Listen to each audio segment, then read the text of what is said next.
guys, welcome back to my channel. It's Yvonne from Ginger Chick Rehab. I am so glad to have you back today, and if you're new here and visiting my channel for the first time, welcome. I do lots of DIYs, trash to treasure, furniture flips with my husband Chris, and thrifting adventures to fit into farmhouse decor. So in today's video, I am bringing you one of my thrift haul video where I upcycle them. This is the process I go through to get my small items that I thrift and I get ready for them to sell in my retail booth. So there's a bonus in this video. We were blessed by newairusa and they sent us this gorgeous fan. newairusa to check out their 20-inch indoor-outdoor rated high-velocity 2-speed fan.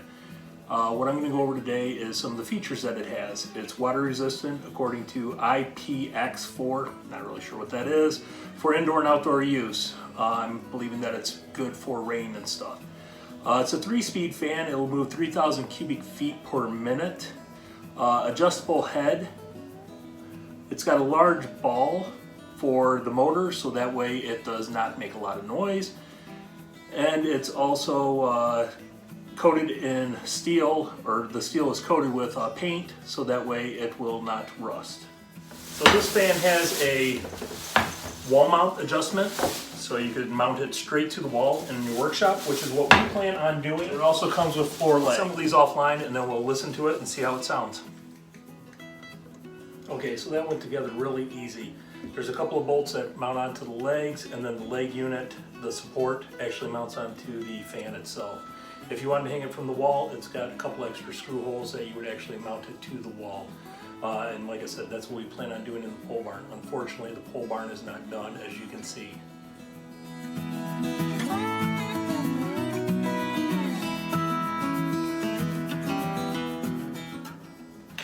Another extra it came with was this nice chain to be able to plug that in or connect that to the pull switch on the back that controls the 3 different speeds that it goes to. So that way if it's hanging really high from your barn or wherever you've got it, you've got room to sit there and pull the toggle. The plug-in has a standard ground unit, so that way if it does get wet by any means, this trips your breaker before it goes to the breaker. It trips the circuit before it goes to the breaker. So there's a reset button here, and then the reset button is here, and then this unit. Let's see how it sounds. Alright, so this is the lowest speed, and I barely hear it running. Fan-wise,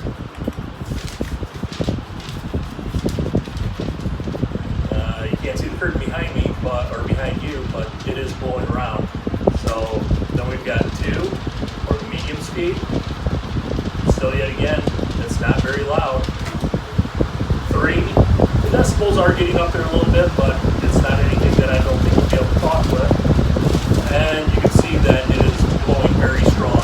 Like I said, 3,000 cubic feet per minute. I mean, that's basically going to do an average 15,000 square foot home. That'll empty out all of the air in the house in what, 4 minutes? So if you think of all that cubic foot going out the window, that is huge. All right, let's move out to the garage. All right, so I kind of wanted to show you a side-by-side. This one on, I don't know if it'd be your left or right on the screen, but the larger one over here, this is one that we've had for about 7-8 years. We bought this when our kids were showing animals at the fair, just to help keep them cool. And this is the newairusa new unit. So I wanted to show you the difference in the decibels, how loud one is compared to the other. Don't get me wrong, this one still moves around a lot of air. It works fine. It's just you've got to really yell when you're standing next to somebody. So I'm going to turn both on so you can hear them both running. I will turn on this one first because you'll hear that the most. Then I'll turn this one on to let you see. So as you can see, this one is more of a farm style fan. You know, it pushes a lot of air, but it's going to make a lot of noise. And then this one is the newairusa. I will just crank it right up to 3.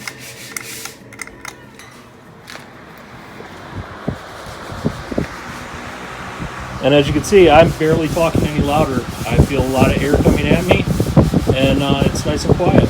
So, thumbs up to newairusa. So this is what we do pretty much every day on the weekends, and quite a few oftentimes at night on the weekdays. Even though we do live in Michigan, the summers here do get brutally hot. And as you can see, my wife is nice and cool. So cool she had to go put on a long sleeve shirt. Thank you, newAir, for the wonderful fan. I'm nice and cool. So here's this beautiful candlestick that I just absolutely love them, but I didn't really care for the brown on them. So I was going to remove that metal and get it painted black. And then these are I just love the wording on these. And after a previous haul where I had done a washboard that was black, I knew exactly what I was going to do with these 4 pieces. So these are just some little resin, decor pieces, such some self-setters, but I thought they were cute. And this little wooden clock, it worked. It was super cute. It just needed some new life with a new paint job. And if you watch my channel often, you know that my favorite thing to do is to flip primitives and give them that farmhouse white look. And I'm always amazed by just painting these decorative balls a new color, how they sell so well. We just need to give these medallions an updated look. They are just super cute and I can see them as a new wall hanging. And I was very happy to find these little candlesticks. I haven't found a pair of these in a long time to be able to make over. And I absolutely love the size of these candlesticks, and I cannot wait to get that green one painted into my farmhouse look. Though the strawberries on this box are super cute, I thrifted it and I just want to make it fit into my booth and giving it my white distressing. And this little stool is so super cute. It's just sweet. Just needs a new life. And another thing that I don't come across very often I love to redo are vintage spice racks. And this sign, as sweet as it is, I was looking forward to being able to spray it because it was completely metal. And I think signs are still a nice decor piece. It just needed a little bit more updated look than it is metal, but it kind of has that faux finish to it. So I just wanted to make it look a little bit more to fit into my farmhouse. And I was happy to run across this paper towel rooster holder. It is a nice solid metal. It just needed a new look so you can see that cute little rooster, and whether you use it for paper towels or you just use it for decor. And I just hope that this little box turns out as well as my vision for it is. I think it's a cute little caddy. One of my favorite things is to give new life to these metal wall hangings just to make all that detail pop.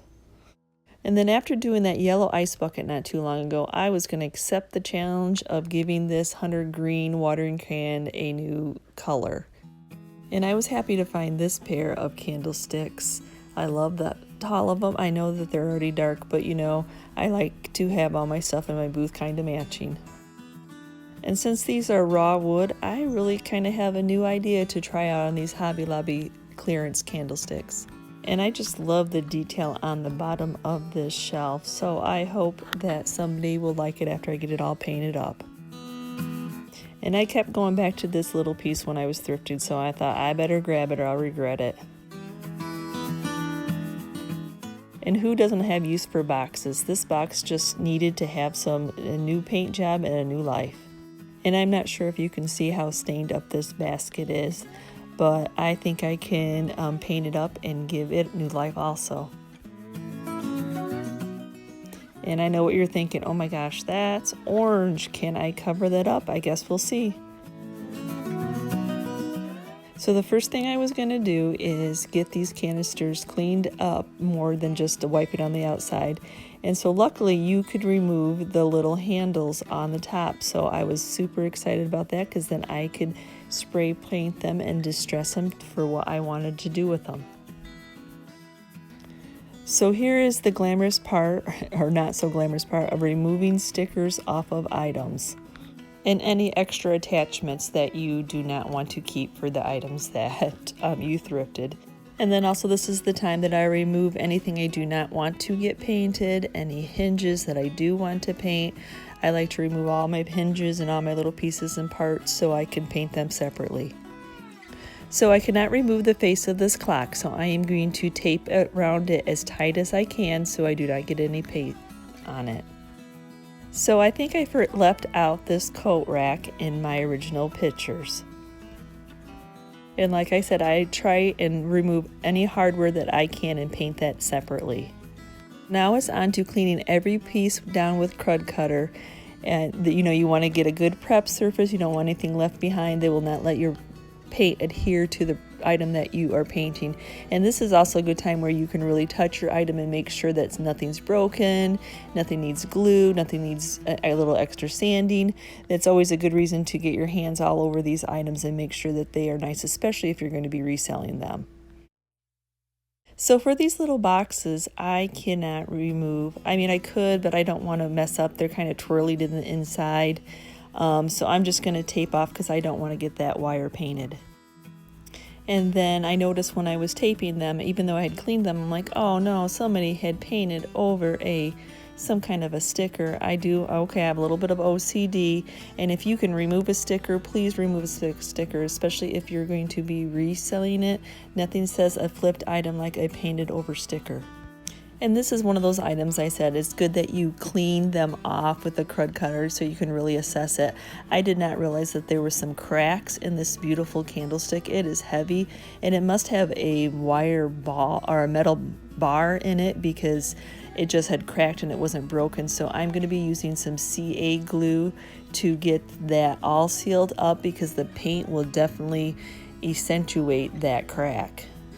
So now it's on to sanding. Now this piece was hand painted, so that means that paint is raised. It's not a print. And so if you do not sand it off, that's the reason I like to distress items that have lots of details, because you'll see that. And so then on this orange, I wish you could see how wonderful this tray is. It is real wood, it is heavy, and somebody had really polyurethane shellacked over it, so we just need to cut down that a little bit so it will accept the paint. So the same thing with this little cute strawberries, you need to sand those off or they will just pop out as soon as you paint on them. And then once I got into sanding on this little stool, he had been painted many times and he had some chunky paint on him. So I'm not even going to tell you how long it took me to sand to get this at least smooth even. I don't mind a little bit of, distressing marks, but it had some thick paint on it. So whoever had painted this little caddy to begin with probably didn't remove the hinges, and those hinges are a pain, I admit it. But, it got all that paint built up, and so I wanted a smooth finish. So I'm going to, I removed them, and now I'm chipping away at some paint that was built up. And this piece was hand painted also, so I needed to take it over to the sander and get that painted down so it was nice and smooth. So this cute little washboard soap, I'm not really sure what you call it. It must have had a box or something extra. So there's this extra piece in there that I'm going to be removing because I can see using this as a cute little towel rack somewhere like a bathroom or your kitchen. I just think it's super sweet. So for this washboard, I just want to sand off the stencil that's on there because I do have an idea of what I would like to put on there. So for the items that are metal, I am going to take some of them outside. It is a nice day and use some cardboard or whatever I have to put underneath them. And then I'm going to use my Rust-Oleum paint and primer, flat black, and I'm going to give them all a undercoat of that. And luckily it's a nice sunny day, so it will dry fast. And especially for this this watering can, I'm going to have to move this around to get all those edges and angles and the whole area. And on this basket I want to spray it only because it's hard to get a brush in there to get all, and I don't want it to pool, so the spray paint works really well for that basket. Then I do have some other metal things that are inside. So for my hardware I'm doing the same thing. I've got my paint and primer by Rust-Oleum in the flat black, and I'm going to give them a good coating. And then I do have some other metal items that I will be doing the same thing with to transform them. So for these first pieces that I'm painting, I am only going to be adding black to them. They are just going to be black, no overcoat of white. Because like I said, I had done a washboard that was black, and when I distressed it and found those words, I just absolutely fell in love with that. So I am going to try that technique on these pieces, and so I want to be able to see the wording, but kind of look like they're distressed and leave them out there. I really like that look. I'm not sure if you do, but I kind of addicted to it right now. And so for this little cubby, I am going to do the same. I'm going to spray black inside this little cubby. It's so hard to get paint in those kind of areas. And now all the pieces are painted black. So for the black pieces that I am not going to overcoat with white, I am going to seal the paint in with a polyacrylic. I just find that sometimes when I sand and I don't polyacrylic over, it kind of will leave a chalky residue of the black when we go to wax them. So I just seal them in with a coat of the polyacrylic, and that works perfectly. So now for the 4 pieces that I wanted to kind of do a two-toned aged so you could see the word look, I am going to kind of take the rotary sander to most of it. I really want it to look aged, so you can see a lot of that wood undertone from underneath it. But you know, the words were pretty crisp, so I wanted to age up that printing that was on these pieces also. So I'm also going to hand sand some of these pieces to have the edges pop so you can see the wood to give them a nice distressing. So now it's on to paint the rest of the pieces with the Kills paint and primer all in one. And it could take 2, 3, 4 coats. You can just tell when that piece is done and you can't see through the paint and see that black. Now I think especially if you're reselling, the back of the piece is just as important as the front of the piece. Like I say, not to paint over stickers. Like you can see where I painted those edges. I may not actually do a black undercoat on the back of them, but I at least do make them look pretty with a white coat. So now that my paint is drying, I'm going to go and do the stenciling I need for any one of the items that I'm going to do. So for that little washboard, I am going to actually do a washboard laundry co. And so I'm at my silhouette and I'm doing a round oval.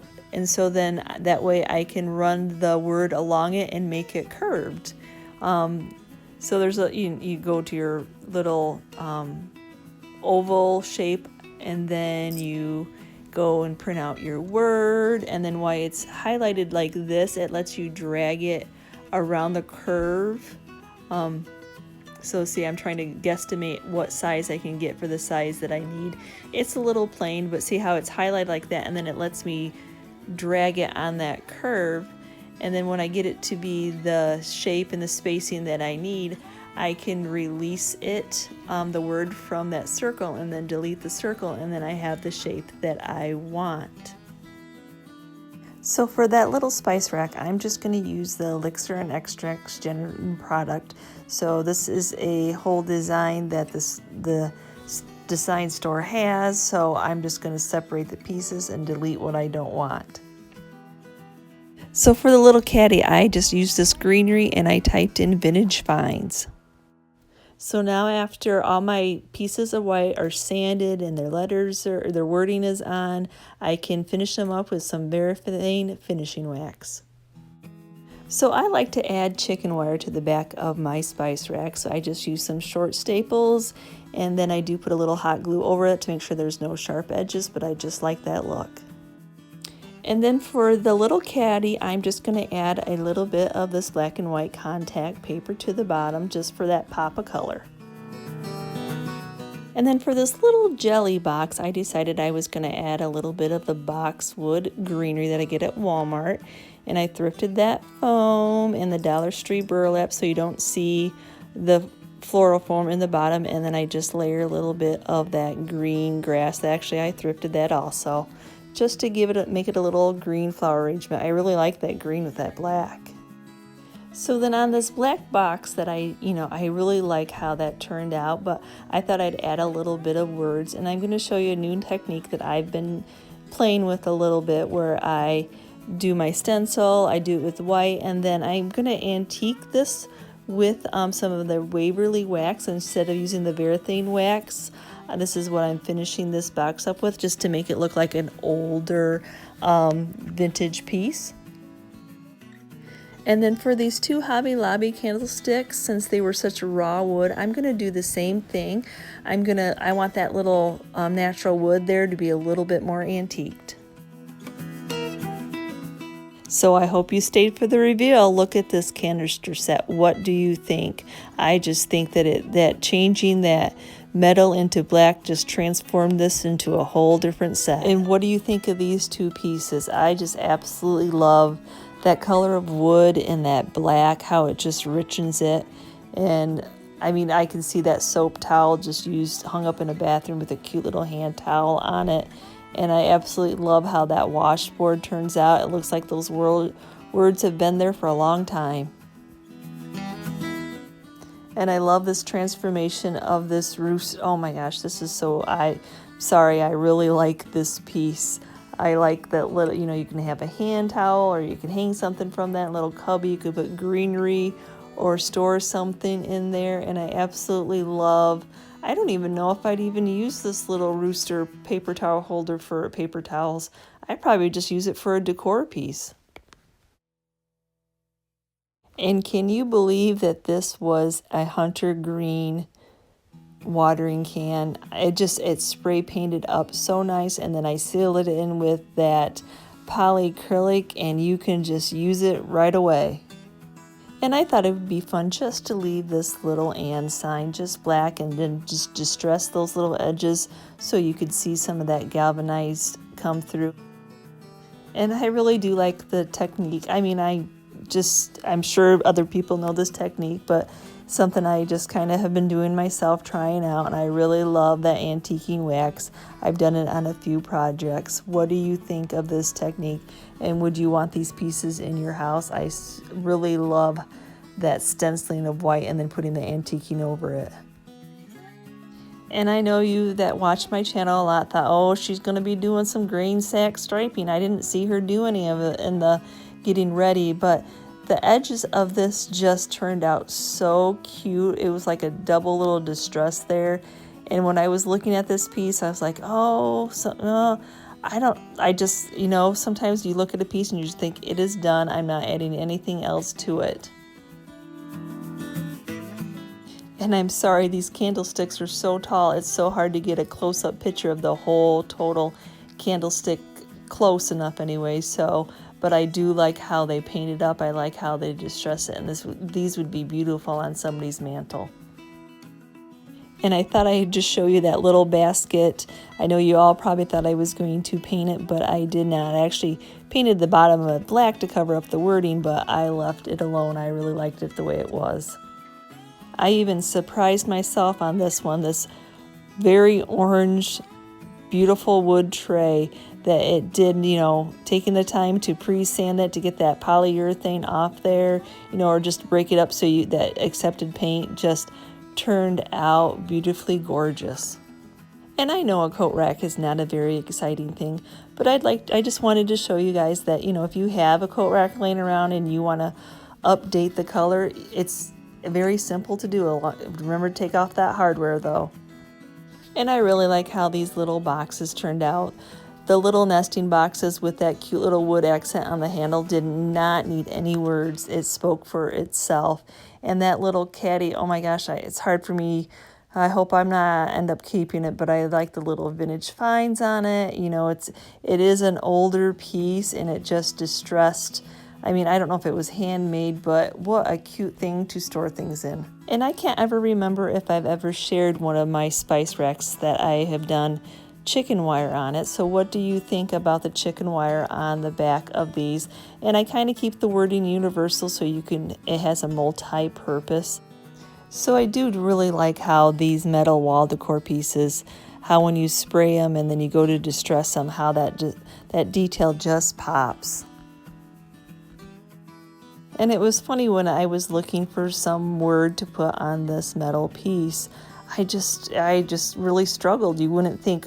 And then I actually think this is the first welcome sign I have ever done, but I absolutely love that font and I love how it goes. I think it goes well on this metal sign with all that detailing. Now individually, I love how these candlesticks turned out. And so if I could find one more third one to go with that setting, I think that would just complete, and I wouldn't want it to match, just match by color. And I love the simplicity of this little piece. I would almost get some dried lavender and just let it hang from there. I just think it's super sweet, so it must be why I put that word on there. What would you use it for? And these are just nice accent pieces. You know, you don't necessarily have to have a pair of them or just one on a bookshelf. I really like how they detailed and distressed. And same with these little decorative balls. You know, you don't have to have the pair of them. You know, just one sitting on a shelf just as a little accent piece. And I love the updated look of these little, just simple little wall hangings, but they absolutely just, that black and that white just made all that detail just pop. And do you have a clock laying around that's wood at your house? Would you give it a new paint job and just pop out that detailing of it? And it's amazing just what little simple paint job on some simple candlesticks just transformed them. And I just absolutely love how this little jelly box turned out, and I love that pop of greenery with that black. And what do you think about this transformation from this little strawberry carry basket to just a plain white, and now you can use it for whatever you want? So has anybody else ever painted a basket that was all stained up? I like how it popped the details, and I like that it gave it a second chance. And then last but not least is this little shelf. And I just like to emphasize that little detail a little bit more, so I just stenciled out some little bitty birds on the bottom of it. I just think it's sweet. So I thank you so much for watching today's video, and hey, give me a quick comment. Which one was your favorite flip? Did you like my new little, I'm doing a little bit more black in my white booth, but you know, sometimes it's just fun to change it up a little bit, and that's probably as far as I'll go. So just some black and white, and I do really like how the black goes together with that wood. I'm not sure if you do, so give me a quick comment if you think that that is a good look, or oh my gosh, don't be doing that anymore. But I do kind of like it.